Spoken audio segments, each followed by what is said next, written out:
हा पुरस्कार राष्ट्रीय सुरक्षेला ज्यांनी एक नवीन दिशा दिली आणि संपूर्ण जीवन हे राष्ट्राकरता समर्पित ठेवत आजही राष्ट्राच्या सुरक्षेकरता जे कार्य करतायत अशा अजित डोवालजींना हा पुरस्कार मिळाला याचा आपल्या सर्वांना अतिशय मनापासून आनंद आहे। आणि विशेष आनंद हा आहे की एका धुरंधराला पुरस्कार देण्याकरता दुसरे धुरंधर या ठिकाणी आलेले आहेत। खरं तर मी असं देखील म्हणू शकतो की राष्ट्रीय सुरक्षेच्या क्षेत्रात ज्यांना चाणक्य म्हणून ओळखलं जातं त्यांना पुरस्कार देण्याकरता राजकीय क्षेत्रातले चाणक्य आज या ठिकाणी आलेले आहेत। आणि विशेषतः 2014 पासून या देशामध्ये माननीय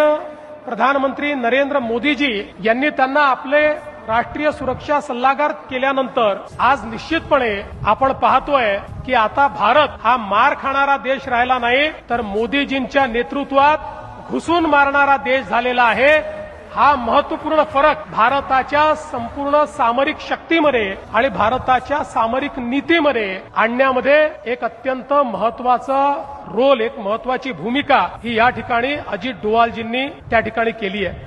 त्यांचं एक अतिशय महत्वाचं वाक्य आहे, ते असं म्हणतात, there is no silver medal in national security, there is no silver medal in national security, if you win you make history, if you lose you become history. अशा पद्धतीनं अतिशय परखडपणे आपले मत मांडणारे अजित डोवालजी आणि ज्या प्रकारे त्यांनी वेळोवेळी आपला जीव धोक्यात घालून स्ट्रॅटेजिकली या देशाकरता कार्य केलं, आज खरोखर त्यांच्यासारख्या व्यक्तीला ज्यांनी कधीही मेडलचा आणि पुरस्काराचा विचार केला नाही अशा व्यक्तीला हा पुरस्कार मिळतोय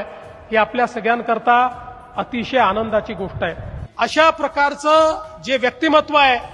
या व्यक्तिमत्वाच्या नावाचा जर पुरस्कार असेल तर तशाच प्रकारचं राष्ट्रप्रेम,